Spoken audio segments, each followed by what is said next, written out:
Elle est grosse et elle court, ouais, c'est le genre de commentaire qu'on peut lire sur internet quand une personne qui, selon les gens, serait en situation de surpoids, d'obésité ou autre, prend la décision de faire du sport. Bon, je sais pas si je dois parler du niveau d'intelligence de ce genre de commentaires, qui n'ont très clairement aucun intérêt hormis de la méchanceté pure, mais tu connais internet, c'est comme ça. Mais oui, effectivement, l'obésité, c'est dangereux et ça, il faut pas le nier. Par contre, se moquer de quelqu'un qui est malade et qui veut se soigner, ça, je sais pas comment le définir. Mais bref, nous, on va se concentrer sur le côté technique, car je suis là pour les conseils, tu connais, mon but c'est que tu puisses les utiliser. Courir, peu importe ta condition de base, c'est l'une des manières les plus efficaces de perdre du poids, et ça, c'est clair. Simple à réaliser, accessible à tous et surtout ultra efficace. Lorsque tu cours, tu utilises ton poids de corps et chaque pas que tu produis aura une contrainte qui sera l'équivalent de 2 à 4 fois ton poids de corps. Et donc, tu auras cette contrainte-là sur tes genoux, tes hanches, tes chevilles. Et quand on sait qu'en 1 minute, on fait à peu près 150 pas, donc forcément, potentiellement, en 10 minutes, on peut avoir jusque 1500 impacts sur une articulation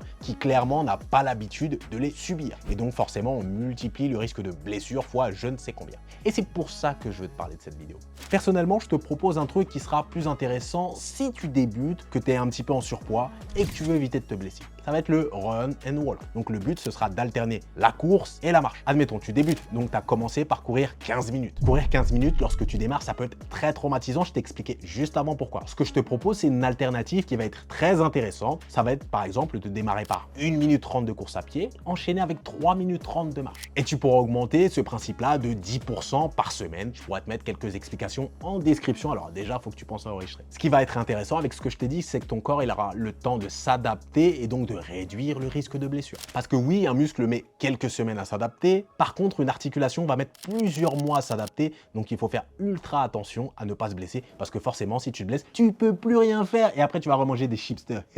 Bref, pense à enregistrer ce post et surtout utiliser le petit protocole que je t'ai mis juste en dessous. Allez, salut, abonne-toi, hein, sinon tu vas oublier les autres tips comme ça, gratos en plus.